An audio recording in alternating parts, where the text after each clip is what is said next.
Okay, I'm going through Paya Lebar paper 1 2019. Okay, for this paper, generally quite well done. Average score of 16 out of 20. Okay, so the first question that we're going to look at is question 5. Okay, so for this question, they ask you to identify X and Y based on the valence electrons, okay, because they are sharing. So if I look at, for example, Y, okay, it has 1, 2, 3, 4, 5 valence electrons. Okay, so 5 valence electrons indicate that it is from group 5. Okay, so the group number tells you the number of valence electron. Okay, so A is definitely out because chlorine is in group 7. B is also out because carbon is in group 4. So we are left with C and D. Okay, so let's take a look at element X. Element X has 1, 2, 3, 4, 5, 6, 7 valence electron. So 7 valence electrons means it cannot be oxygen because oxygen is in group 6. Okay, so therefore the answer is C. Alright, so 9 of you got it wrong. Okay, this question that we'll go through is question 6. Okay, so this is a chemical calculation question. So you're given 1.30 gram of zinc. Okay, so the AR of zinc is 65 gram per mole. Okay, and then we have to find the number of moles of zinc. So from here, 1.3 gram divided by 65 gram per mole. Okay, so mass over molar mass. Okay, so for this, if you key in your calculator, you get 0.02 moles of zinc.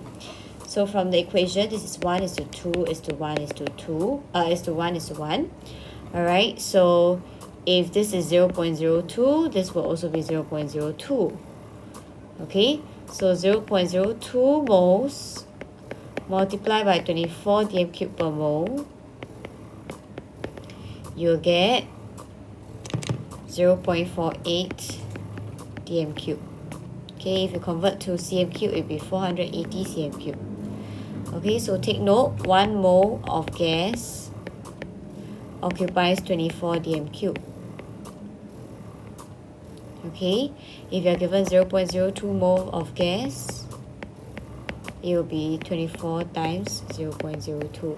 Okay, so that's how you get your answer. Okay, so answer is D. Okay, so quite a number of you chose C. Okay, so maybe you want to look at your mole ratio again. Okay, the next question is question 8. Now question 8,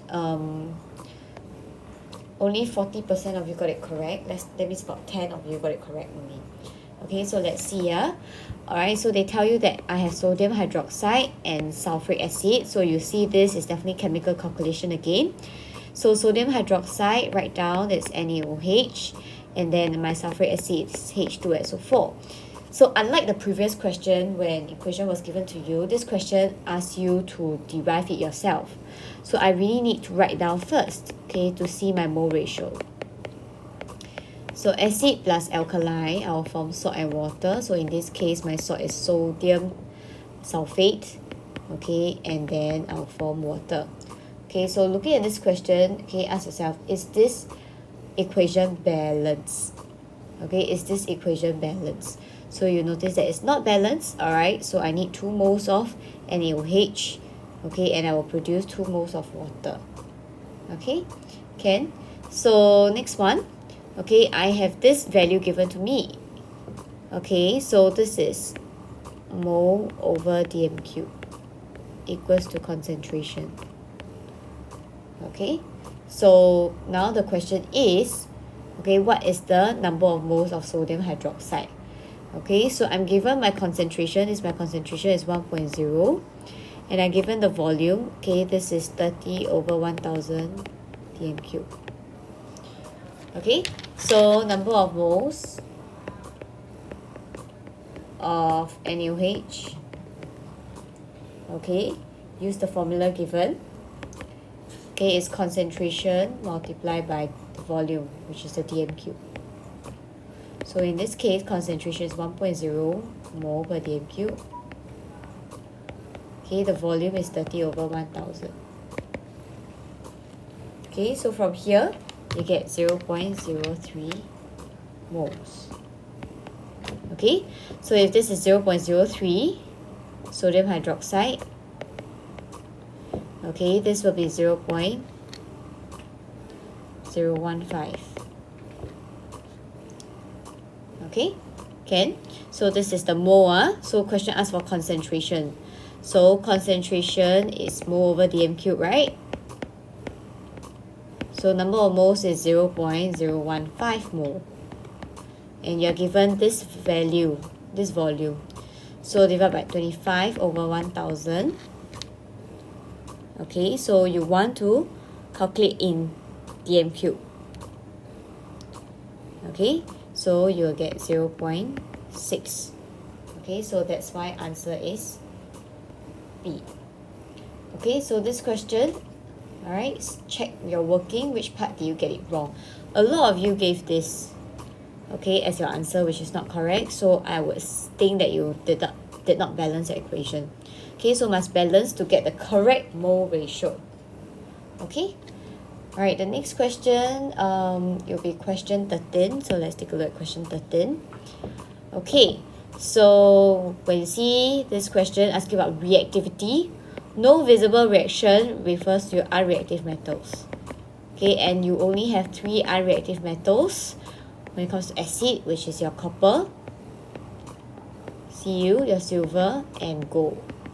Okay, so Z cannot be A, which is lead, cannot be option C as well. Okay, so left with B and D. Alright, then here they say both will react to form effervescence, but there's one key difference. Okay, for Y, it floats on the surface, and this tell you that this has low density. Okay, only group 1 metals have low density. Okay, the rest of the metals in general, they are heavy, they have high density. So that's why answer is B. Okay, and actually this question is very similar to question 15.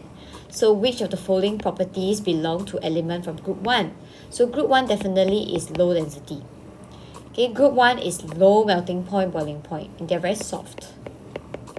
Okay, because they are from group 1, they are also very reactive. Okay, they are at the top of the reactivity series.